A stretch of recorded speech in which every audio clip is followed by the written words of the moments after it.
All right, guys, today we got two kinds of events to find the probability of. One is called independent, and one is called dependent, just like you can read right there. Let's hit it. First of all, independent. Independent is when the occurrence of one outcome does not affect the occurrence of another at all. And if two events are like that, two events A and B are independent, all you have to do to get the probability is multiply the two probabilities of the events together. That could be things like if you roll a die twice, the first roll has nothing to do at all. It doesn't affect the second roll at all. Those would be two independent events if you roll a die twice. All right, so let's look at an example here. It says a student taking a quiz randomly guesses the answers to 4 true-false questions. Use a sample space to determine whether guessing question 1 correctly and guessing question 2 correctly are independent events. I don't think we need to even use a sample space, but if we did, they're going to guess 4 true-false questions. So they may guess true, true, true, true. They may guess true, true, true, false, etc., etc. Bottom line is this: the chances of them guessing right on the first question is 1/2. How about the second question? The second question, the chances of them guessing it correct are also 1/2, because no matter what they guess on the first one, does not have any impact on the second one at all. So because of that, we can multiply both of those probabilities together, and the probability of them guessing the first 2 correctly is 1 out of 4. And that's how independent works. All right, I'll show you one more. This one says a group of 4 students includes 1 boy and 3 girls. The teacher randomly selects one of the students to be the speaker, and a different student to be the recorder. Use a sample space to determine whether randomly selecting a girl first and randomly selecting a girl second are independent. Okay, now, if you're going to select a girl first, there are 4 students, there are 3 girls, so you have a 3 out of 4 chance of randomly selecting a girl first.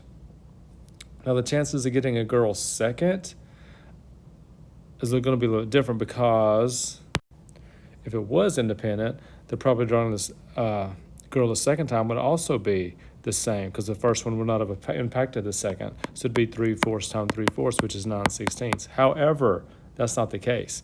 The probability of drawing a girl first, then a girl, would actually look like this. It would look like 3/4 to get the first girl, and then because there's only 2 girls left, I shouldn't have put equal sign there, because there's only 2 girls left, there would be 2 girls out of the 3 people who are left.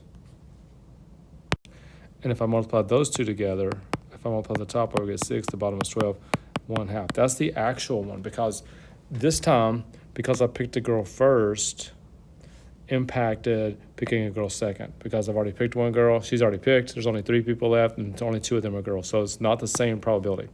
If it was, the only way to do that, well, you couldn't do it. There's no way. But that's what it would be if it was independent. Look what happened if it's not. That's actually called dependent, even though I haven't taught you what that is yet. Here's dependent. Dependent is when the occurrence of one event does impact or affect the occurrence of another.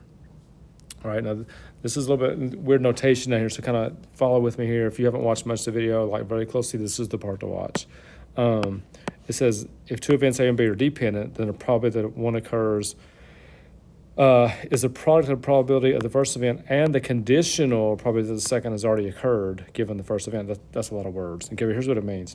We're still going to do and. And guys, anytime you use the word and in probability, that means you're going to multiply. That's a good info I just gave you right there. So here's how it works. You do probability of the first event, which is A. Then you do probability of the second event, B, given that A has already happened. So when you read that parentheses right there, that means probability of B, given that A, the first event, A, has already happened. And the one we just did is exactly that case.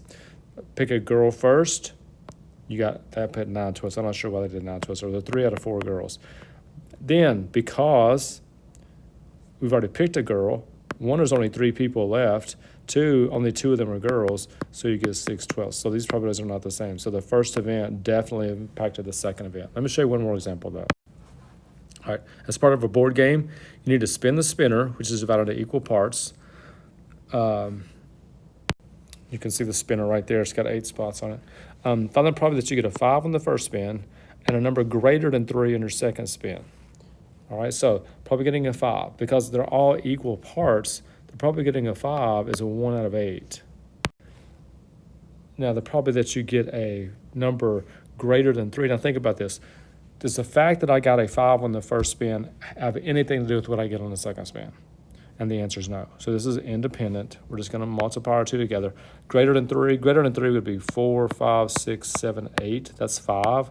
You have a 5 out of 8 chance. If you multiply those two probabilities, you get 5 out of 64. You can punch in your calculator decimal if you want to, and if you did, it'd be like 0.078. Not a very good probability that's going to happen. But that's independent. It's independent because the first event had nothing to do with our second event. So we got one more. A bag contains 21 dollar bills and 5 $100 bills. Man, I wish it was backwards. You randomly draw a bill from the bag, set it aside, that's important, then randomly draw another bill from the bag. Find the probability that both events B and A will occur. Okay, the first bill's 100.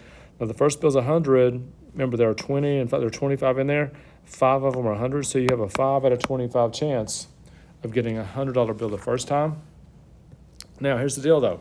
You set it aside, you didn't put it back, which means now there's only 24 bills in there. And now because we've already drawn out one $100 bill, there's only 4 in there. So you can multiply those. Now that's really 1/5. I'm gonna simplify this, times 1/6, which is gonna be 1/30. Good to go right there. All right, so that was dependent. I don't think I told you the truth. I got one more for you and then the video's over. So watch one more example. All right, you randomly select 3 cards from a deck of 52. What is the probability that all 3 cards are hearts? When A, you replace each card before selecting. Okay, so if you're going to replace them, every time you draw one, look at it, you put it back, that's going to be independent because your first card has nothing to do with the second card. However, the part B says you do not replace each card, which means that's going to be dependent because there's not as many cards left in there. Okay, you may not know about cards. There are 13 hearts in a deck, and there are 52. So you have a 13 out of 52 chance of getting a heart the first time. Oh, sorry about that. All 3 cards, and you're putting them back. So every time you do this, you're drawing 3, right? You have that. And that is really 1/4. If you reduce that, so it's 1/4 times 1/4 times 1/4. That's 1/64 if you put them back. Now, if you don't replace them, the first card, that's part A, by the way. Part B, you don't replace, so the first card, you would still be 13 out of 52, but because you drew a heart out already, you only have 12 hearts left and only 51 cards left. And because you've drawn 2 now, you only have 11 hearts left. Only have 11 cards left out of 50. I'm going to reduce it a little bit to make it easier. That's 1/4. Believe it or not, that's going to be 4 and 17, and I can't reduce that one at all. So if I multiply all those out, I'm looking at 11 and reduce it. I'm getting 11 over 850. I just punched out my calculator, to be honest, to get that big fraction right there. All right, big thing today. Anytime you use the word and in probability, we're going to multiply. You have to decide if it's independent, you just straight up multiply, or if it's dependent, you have to subtract some on the second one after you do the first event because they're dependent. One does affect the other. That's what you got to figure out as we go through tomorrow. All right, I'll see you then.